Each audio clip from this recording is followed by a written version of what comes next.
Are you one of the frightened? Do you whistle past the graveyard? Well, then perhaps you're really like the rest of us. So come with me. Just a short ride through the hills past the old burial grounds where Count Alexis met the lady in the long flowing veil. The famous castle of the Alexis family had long towered on the hillside in the Bavarian valley. Count Alexis himself, the last surviving member of the historic clan, was tall, handsome, and kind. Indeed, the only wonder in the village was, when would he marry and raise a son to continue the glory of his ancestors? And then one storm-tossed night when he was out on the marshes with his hunting dog, Alexis saw a tall, beautiful, dark-haired woman in a long, flowing veil walking across the meadows towards him. It seemed her carriage had overturned on the bridge and crashed into the raging waters of the Caston River. Her driver and horses had perished, but she had managed to save herself.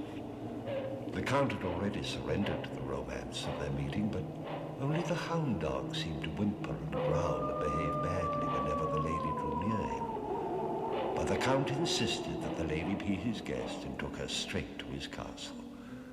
Within a fortnight, Alexis had wooed and won her, and the village celebrated the wonderful news. Alexis would have an heir, but in the days preceding the marriage, the young Count seemed to be failing in health. He lost weight so that his uniform seemed to hang on him, and curiously enough, to the staff of the castle, Sonia, their future mistress, fairly glowed with health since her ordeal in the river. But when no one could recall seeing her in the daytime, rumors began to spread. The old wives' tales about vampires who stalk at night and sleep in the daytime swept through the village like wildfire, and finally, up in the master bedroom where he lay exhausted, Count Alexis himself had to credit the rumors. How else the sudden loss of weight and failing health? And why should Sonia's blooming good health coincide exactly with the loss of his own vitality? Count Alexis made up his mind. He pulled the bell cord by his bed and summoned his manservant. When the fellow appeared, the Count asked that his fiancée be brought to him. But the servant shook his head.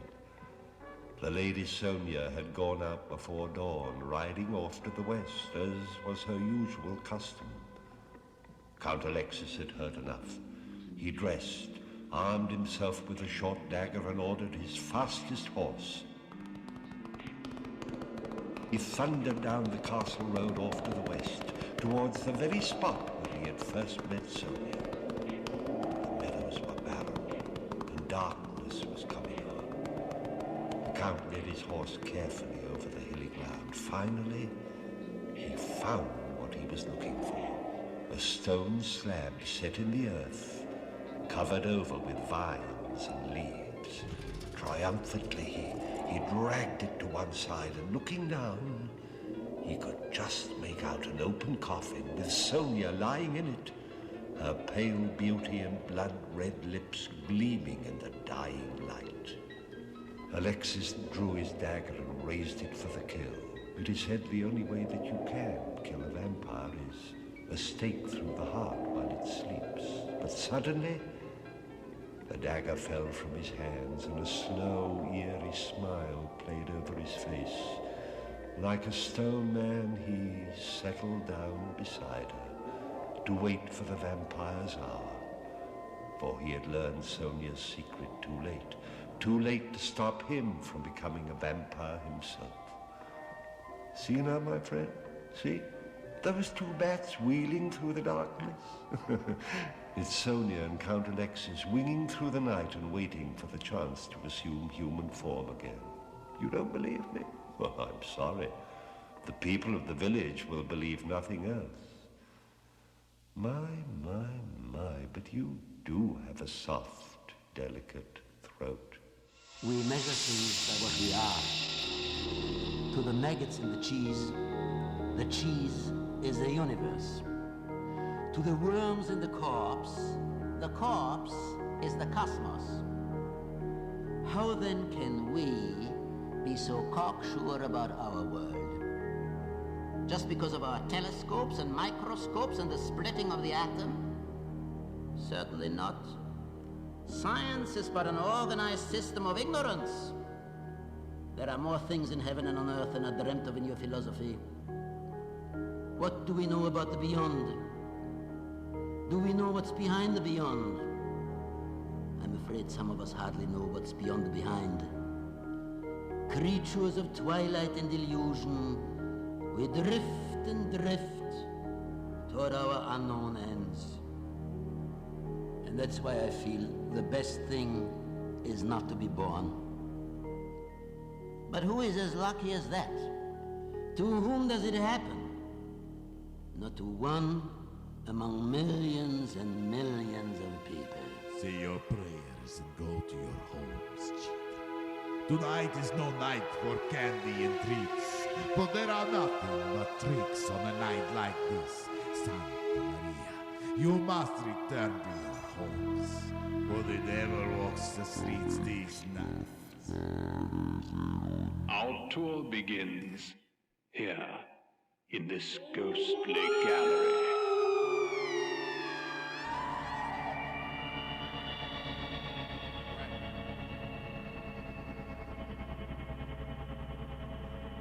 Nice, nice.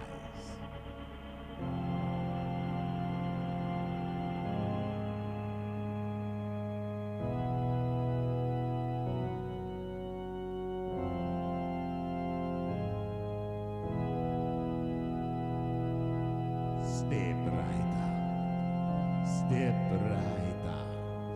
Get a ticket for the greatest show known to man.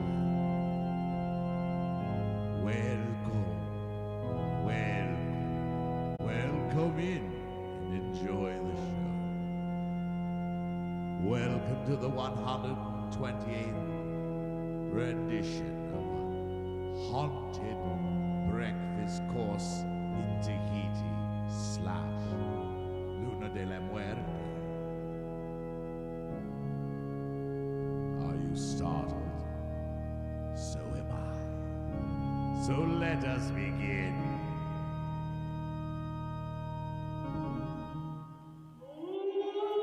Ye who read are still among the living, but I who write shall have long since gone my way into the region of shadows.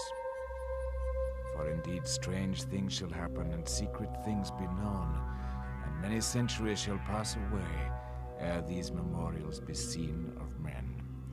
And when seen, there will be some to disbelieve and some to doubt, and yet a few who will find much to ponder upon in the characters here graven with a stylus of iron.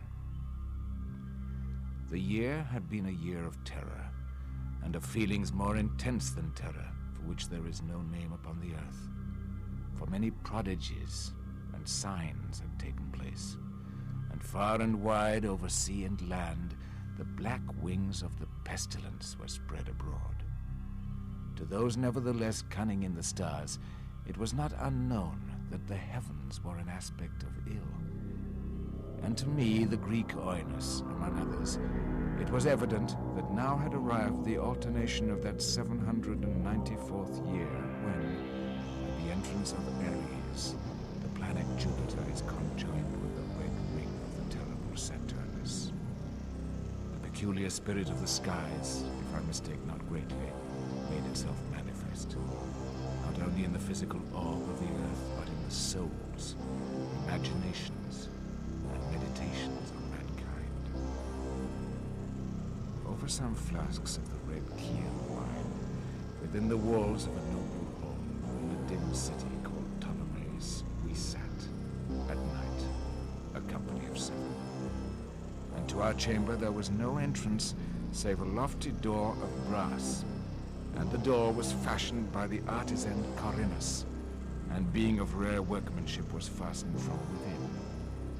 Black draperies likewise in the gloomy room shut out from our view the moon, the lurid stars, the people in the streets. But the boding and the memory of evil, they would not be so excluded. There were things around us and about us of which I can render no distinct account, things material and spiritual, heaviness in the atmosphere, a sense of suffocation, anxiety, and above all, that terrible state of existence which the nervous experience when the senses are keenly living and awake, and meanwhile the powers of thought lie dormant. A dead weight hung upon us. It hung upon our limbs, upon the household furniture, upon the goblets from which we drank, and all things were depressed and borne down thereby. All things save only the flames of the 7 iron lamps which illumined our revel. Uprearing themselves in tall, slender lines of light, they thus remained burning, all pallid and motionless. And in the mirror which their luster formed upon the round table of ebony at which we sat, each of us there assembled beheld the pallor of his own countenance, and the unquiet glare in the downcast eyes of his companions. Yet we laughed, and were merry in our proper way, which is hysterical, and sang the songs of Anacreon, which are madness, and drank deeply, although the purple wine reminded us of blood. For there was yet another tenant of our chamber in the person of young Zoilus. Dead, and at full length he lay enshrouded, the genius and the demon of the scene. Alas, he bore no portion in our mirth, save that his countenance, distorted with the plague, and his eyes, in which death had but half extinguished the fire of the pestilence, seemed to take such interest in our merriment as the dead may haply take in the merriment of those who are to die. But although I, Oinus, felt that the eyes of the departed were upon me, still I forced myself not to perceive the bitterness of their expression, and gazing down steadily into the depths of the ebony mirror, sang with a loud and sonorous voice the songs of the Son of Tears. But gradually my songs they ceased, and their echoes, rolling afar off among the sacred draperies of the chamber, became weak and indistinguishable, and so faded away. And lo, from among those sable draperies where the sounds of the song departed, there came forth a dark and undefined shadow. A shadow such as the moon, when low in heaven, might fashion from the figure of a man. But it was the shadow neither of man nor of God, nor of any familiar thing. And quivering a while among the draperies of the room, it at length rested in full view upon the surface of the door of brass. But the shadow was vague, and formless, and indefinite, and was the shadow neither of man nor God, neither God of Greece, nor God of Chaldea, nor any Egyptian god. And the shadow rested upon the brazen doorway, and under the arch of the entablature of the door, and moved not, nor spoke any word, but there became stationary and remained. And the door whereupon the shadow rested was, if I remember aright, over against the feet of young Zoilus enshrouded. But we, the 7 there assembled, having seen the shadow as it came out from among the draperies, dared not steadily behold it, but cast down our eyes, and gazed continually into the depths of the ebony mirror, and at length I, Oinus, speaking some low words, demanded of the shadow its dwelling and its appellation. And the shadow answered,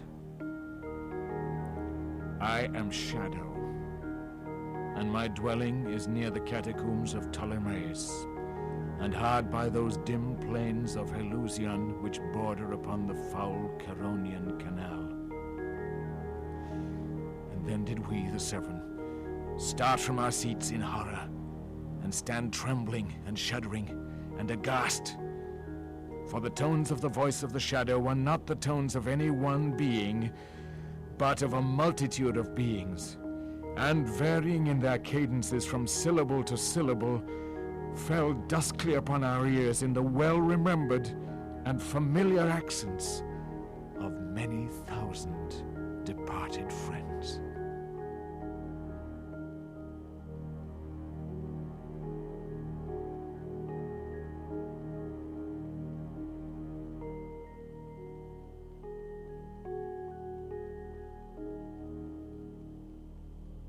kindly step all the way in